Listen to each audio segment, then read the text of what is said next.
Significant figures हमारा आज का लेक्चर है।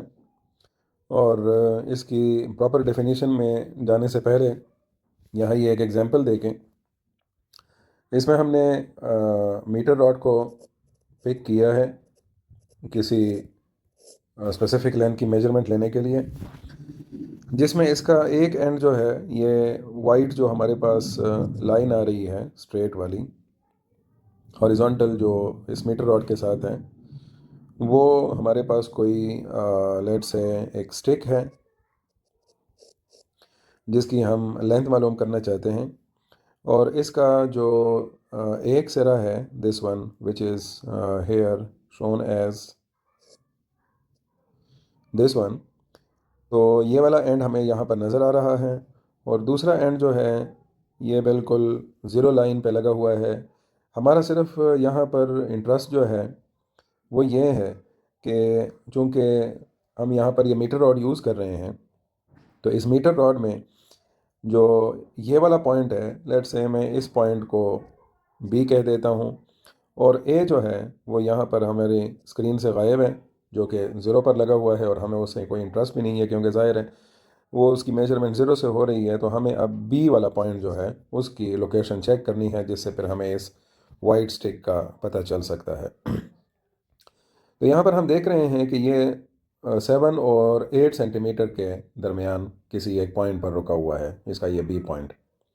और अगर आप फर्दर इसकी डिटेल्स में जाएं, so it is between 7.3 and 7.4, दरमियान में है।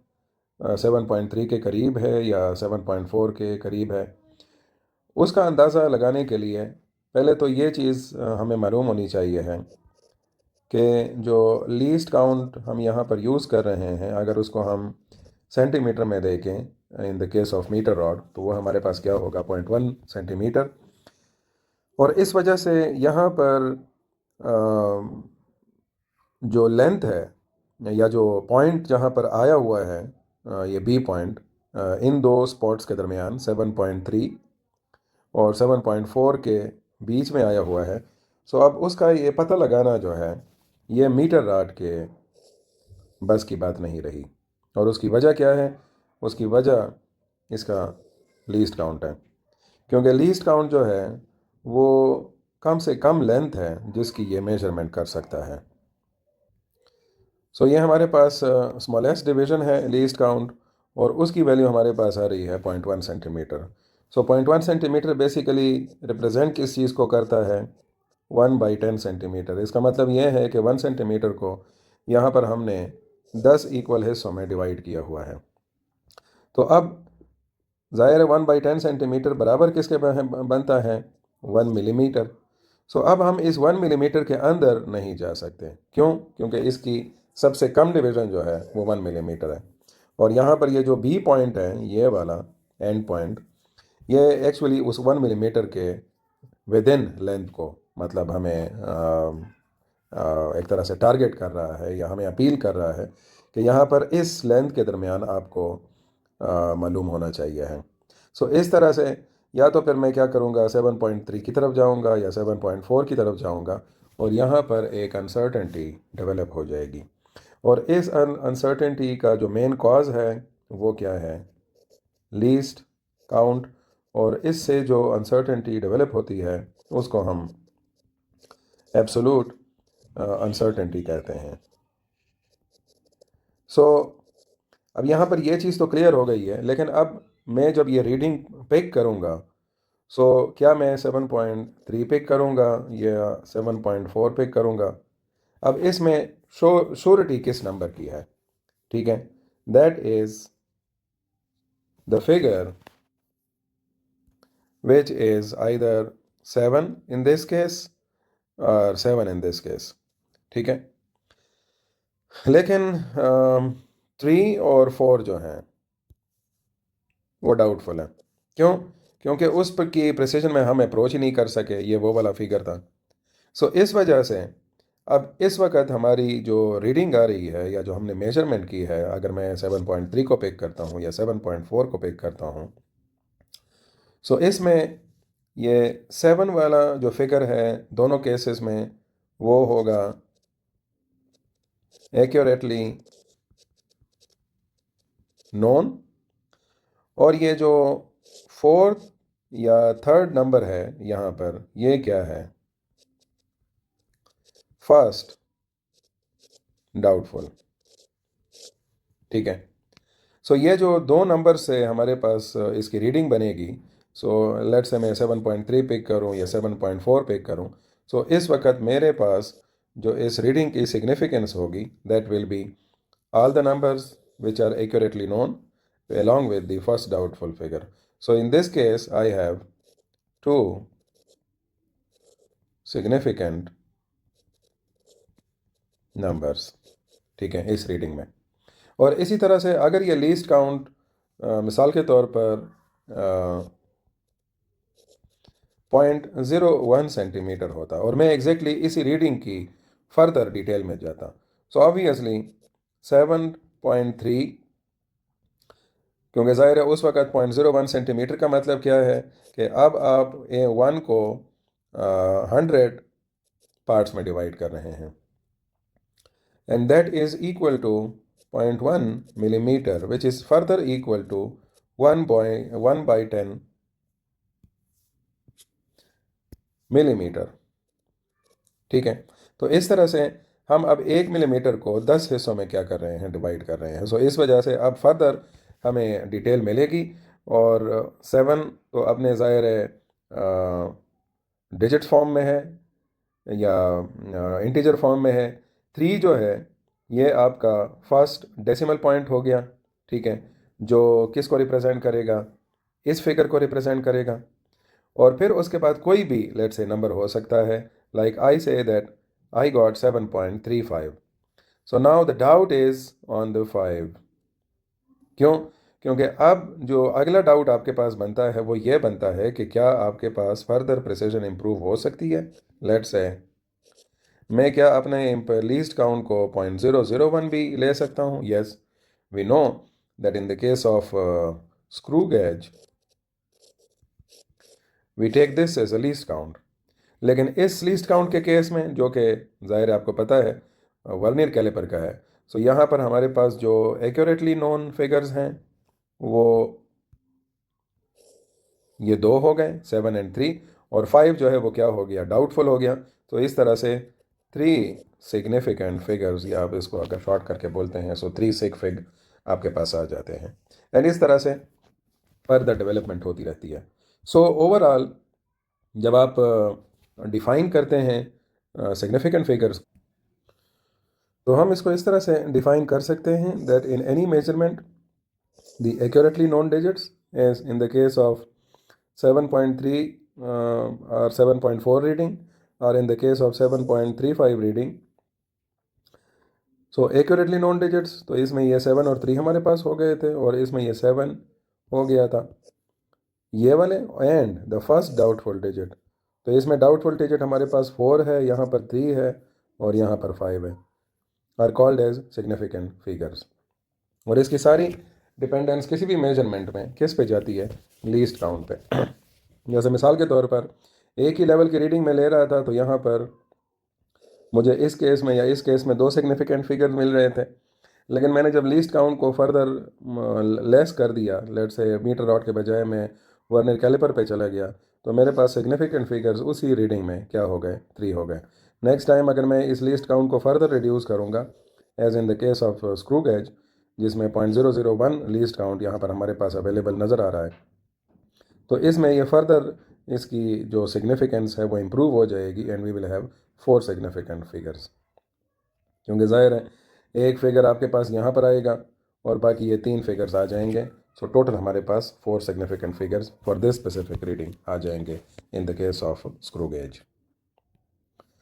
जहाँ तक जनरल रूल्स के ताल्लुक़ है सिग्निफिकेंट फिगर्स का, तो उसको अगर हम यहाँ पर 1 बाय 1 देखें और उसके साथ में एग्जांपल्स भी चेक करें, तो उसमें पहले तो हमारे पास जो रूल है वो क्या है, लेट्स से अगर जो डेसिमल प्लेसेस वाला रूल अगर आप देख लें, those digits which are non zero are significant. जैसे कि ये नंबर है, इसमें आपके पास 4 नंबर्स हैं, और ये 4 के 4 आपके पास सिग्निफिकेंट फिगर्स हैं।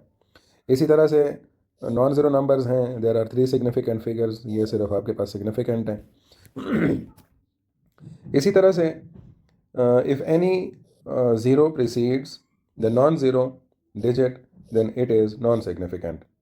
जैसे मिसाल के तौर पर यहाँ पर एग्जाम्पल अगर आप देख लें तो एग्जाम्पल में 0.005 है, ठीक है। तो इसमें जो आपके पास नॉन ज़ीरो नंबर है उसके लेफ्ट पर जितने भी ज़ीरोज़ आ रहे हैं ये वाले, no they will not be counted.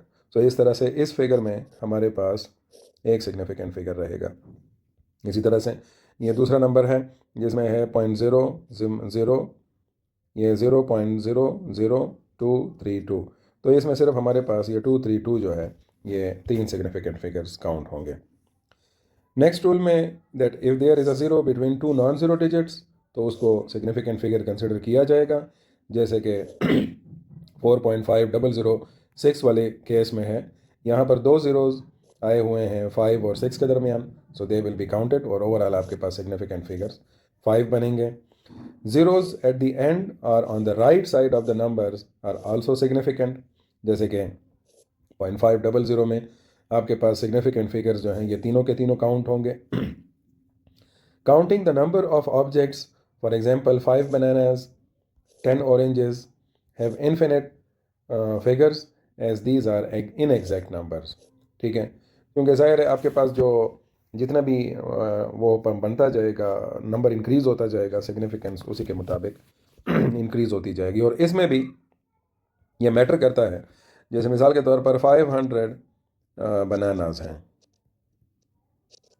ठीक है। तो अब उसको कितने के ग्रुप्स में आप काउंट कर रहे हैं। अगर आपका लीस्ट काउंट 1 है, दैट्स है 1 बाई 1 आप उसको काउंट कर रहे हैं, सो 1 2 3 4 5, सो ऑटोमेटिकली आपका जो सिग्निफिकेंस लेट से 500 है तो इसमें सिग्निफिकेंट फिगर्स 3 आएंगे। लेकिन अगर आप 10 के ग्रुप्स पे आ जाएंगे तो ऑब्वियसली आपके पास इफ़ लेट से मैं 10 लीस्ट काउंट को 10 कर दूंगा तो इसकी सिग्निफिकेंस जो है वो रिड्यूस हो जाएगी एंड इट विल बी 2। सो इस तरह से इनकी सिग्निफिकेंस जो है वो लीस्ट काउंट के बड़े होने के साथ साथ रिड्यूस होती रहती है। यहाँ पर उन्होंने ये कुछ एग्जांपल्स भी मेंशन किए हुए हैं हमने, जैसे कि ये नंबर है तो इसमें आपके पास 4 सिग्निफिकेंट फिगर्स हैं, और अगर आप इसको साइंटिफिक नोटेशन में भी लिखना चाहते हैं so 4.308 into 10⁻3, so we will take it out और ये आपके पास सिग्निफिकेंट फिगर्स हो जाएंगे। इसी तरह से इसमें आपके पास 4 सिग्निफिकेंट फिगर्स हैं, डेसिमल प्लेसेस आ रहे हैं यहाँ पर। The same is the case of this one. और ज़ाहिर ये इसलिए क्योंकि जब आप इसको साइंटिफिक नोटेशन में लिखते हैं सो इसमें आपके पास ये 4 ज़ीरोज़ जो हैं ये पावर में चले जाएंगे, और ये जो पावर वाले ज़ीरोज़ हैं 10 पावर है वो काउंट नहीं होती, तो इस वजह से 4.7 ओनली 2 सिग्निफिकेंट फिगर्स आपके पास आ जाएंगे। The same is the case of this one, जिसमें लास्ट में 2 ज़ीरोज़ आ रहे हैं, तो इसमें हम इनको कंसिडर करेंगे according to the rules and 3 significant figures होंगे।